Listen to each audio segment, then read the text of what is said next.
if I had to choose one for streaming, I feel like I get more out of TikTok. There's definitely more of an audience there and more interaction. I could do both, but in order to do both, well, here's the thing. Like I tried it, and it just had a lot of lag, and I couldn't do it. Like it was lagging one of the streams, so I didn't really want to sit there and bother with troubleshooting it. But I think the problem is that like I'm recording 2K video in OBS, and then at the same time I'm streaming in TikTok Live Studio. And then if I were to also be streaming on YouTube as a third thing, so I'd be streaming TikTok, streaming YouTube, and recording videos, I guess it's just too much stress. Yeah. And I don't know of a way to filter it all through one system to like, so it wouldn't stress out the CPU. So when I tried it, it just didn't. Well, I think probably the correct way to do it is to have a separate computer that is just like processing. It's just doing the stream, and one computer you're gaming on, and the other one is somehow linked up to where you're streaming on, using that one for processing the stream. So I haven't gotten into like that.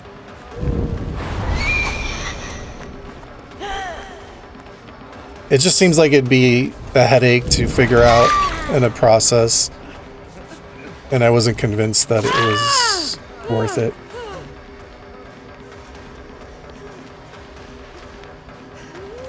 But maybe eventually, like...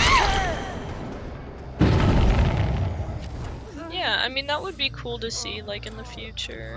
I mean, Dinner Time Fun was saying... Dinner Time Fun was saying he's got a computer that he was just willing to give away. And he was going to give it to Big Show, who was in the chat earlier, but Big Show said that his dad just gave him a computer, so he mentioned that he'd be willing to give it to me. And if I had that and somehow knew how to configure it all, then maybe that'd be an option.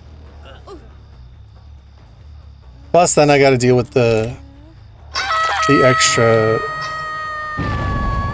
step of like reading both chats at the same time. Like it's already annoying enough to read one, but I guess because I don't have two monitors set up, so my chat's actually in the top left of my monitor. Oh right. So I know people have my chat on my phone when I stream. I know a lot of people have another monitor up and they got all their chats up on that. This guy's juicing me at a loop I should not be struggling with. Well, you blinked right on top of him for a second, then you just stared at him. Because I was holding a second blink. Oh. And you can't swing or do anything when you're holding a second blink. So that's one of the things that I'm trying to do differently now as nurse, because I have this habit of like, okay, I blink, I see scratch marks, right? And I blink, she's right there. So I blink once, but then I immediately hold my second blink and try to blink again, you know? Yeah. So what I'm trying to do is, like I was just showing that as an example, but what I was trying to do is like, blink once first. Oh, she jumped the window.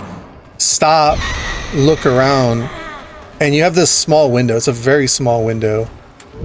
So, like, let's say, oh, nice movements, actually.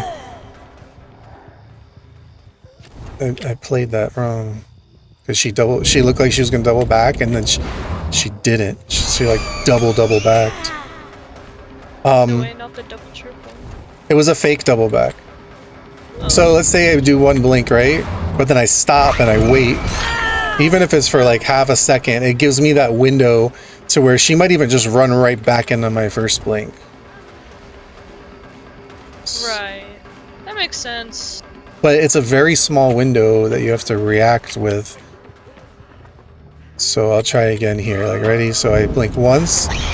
She ran into it. I didn't have to hold a second blink. She like turned into me. So it's like you have this window right here, right there, where you could still swing. But the problem I always would have is I would do one blink and then I'd immediately start charging my second one to get the most out of it. And that stops you from being able to swing. Oh, yeah. I can see why that would be second nature. Well, because in order to get the max volume out of the second blink, you have to like, look at them pop off gens, man. So you have to get one blink and then I'm holding the next one and that's like max distance. Makes sense. So it's kind of like you gotta feel it out, but it might be better for me to do one blink and then now I can react with my second. Like it gives you just a second to watch their movements, but it's really hard because you might lose it. But anyway, regardless, it's oftentimes better for you to take the fatigue, just like eat the stun. Like, when in doubt, eat the stun. Don't take a second blink. The second blink is supposed to be more for like, you know you can hit it. It's like, it's a reaction blink and you need to be confident that you can hit that blink or don't take it. You're better off not taking it. Makes sense. I like the way that you think about that. Because every nurse player I've ever, like, talked to always is just like, oh, it comes as second nature. If you can't play nurse, then give up. Like, you're actually telling me what you think, like the process that There's goes a lot through of your head. bad habits I had to break Yeah. after learning that like it would be better to do this. So, man, they just I always respect experience. popping off gens. So, I don't know where they were.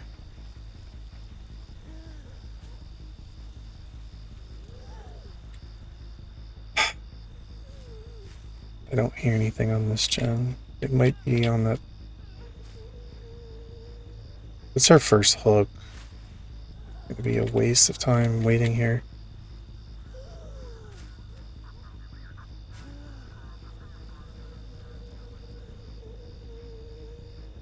I don't really hear anything down there.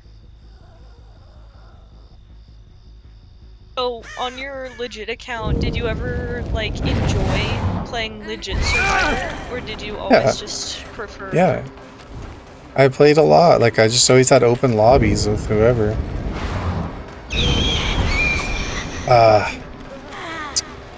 No way, Daddy Whisker in the chat? What the frick? I just look over and it says Daddy Whisker's dream. That's not what I was expecting. That's funny. Why are you coming here? Oh, he's dead. Yeah, I was just curious about like if you played legit Survivor, because I wanted to hop on and play a few matches, but I don't have anyone to play with. So, like, if you were gonna do any legit Survivor, I'd like to play with you. Well, if I did, like on this account, I'm fine with that, but I literally have nothing, like no perks or anything, so... Right. I mean, I could have, like, I could probably, like, get some base kit perks on Meg, like Sprint Burst and Adrenaline, or whatever. Yeah, that's fair. But I don't really care. I mean, it just, we're probably gonna lose. Especially without a Swift. Oh, I don't really care about, like...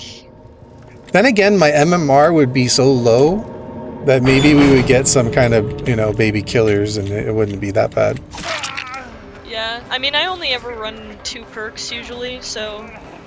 Unless I'm like solo queuing, I have 2 perks. Like if I'm in a Swift, I run Urban Evasion and Dead Hard, and those are the only perks that I like ever really run. And then if I'm solo queuing, I just have full stealth, fixated, low profile, lightweight, and sprint burst.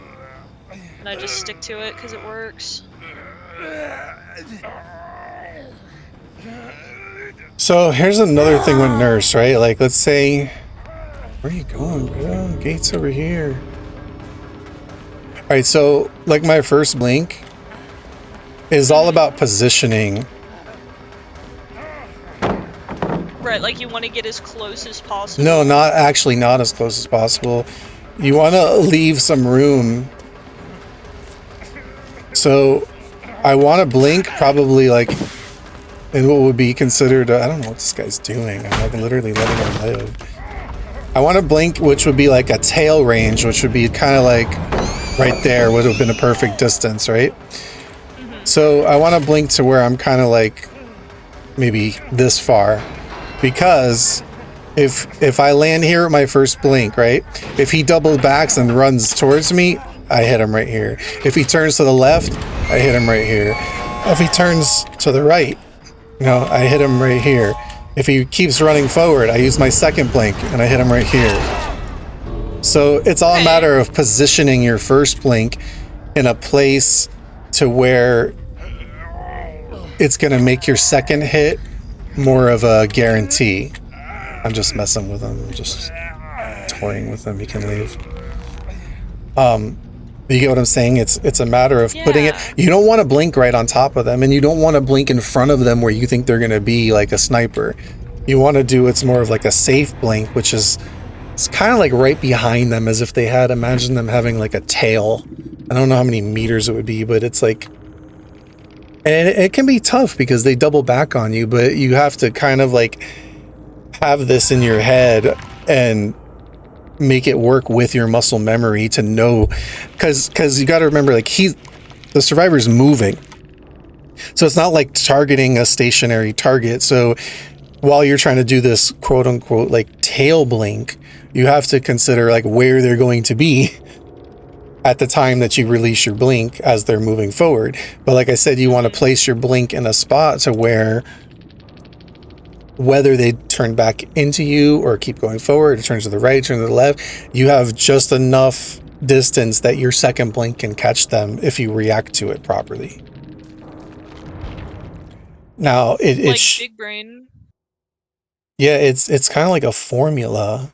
It's not just, I mean, these are things that like took me a long time to, maybe it comes second nature to some people, but it took me a long time to like really, even when I knew it, it's hard to put into practice. It's like, even when I understand the concept of it, it's hard to put into practice because it's a moving target and the survivor can spin around and go left and go right, and then they're weaving around, and good survivors are very unpredictable. And that's another thing that you have to learn, is you have to kind of read each survivor. So within the first chase that you have with them, you have to quickly determine, like, is this somebody are they looking back at me? Are they doubling back at me? Are they breaking line of sight a lot? Or are they just running forward a lot? And you have to kind of feel it out and make a judgment call of what you think they're going to do. And a good survivor, a really good survivor against a nurse, will constantly be changing that. 1 minute they'll be holding W and running forward and gaining distance. The next minute, when you try to cut them off with a blink, they double back and go the other way. And it's like, they're very unpredictable. And some of them are incredibly hard to catch. And then it becomes a mind game. They get in your head. Like, you start chasing them for like a minute and you can't catch this person. And all of a sudden, like, it becomes mental, and you're like, and then you just start whiffing because you're getting like anxious, and gens are being done in the background, and it becomes like a mental game, I guess. Yeah.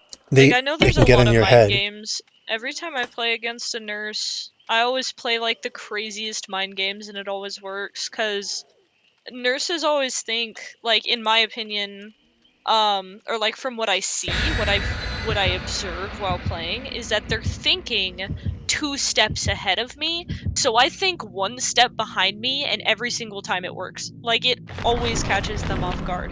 Like, every nurse I've met, first chase, they never try and mind game, they always go for the corner. So if you turn a tight corner, they go for the corner, they don't try and mind game and cut you off, so you just hold W.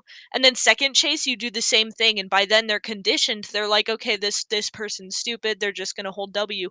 And then on the third chase, you mess them up, you break their ankles, and then all of a sudden they have no idea what your plan is and no idea what you're doing, and it just it's kind of like a goose chase. It's really Yeah, funny. there's I don't know if you know Killer Whale, but he put out a really good video about how to counter a nurse. Very detailed and very good. I've never heard of that person. Oh, he Ultimate makes Guide to Looping Nurse. yeah, Very it's really interesting. good.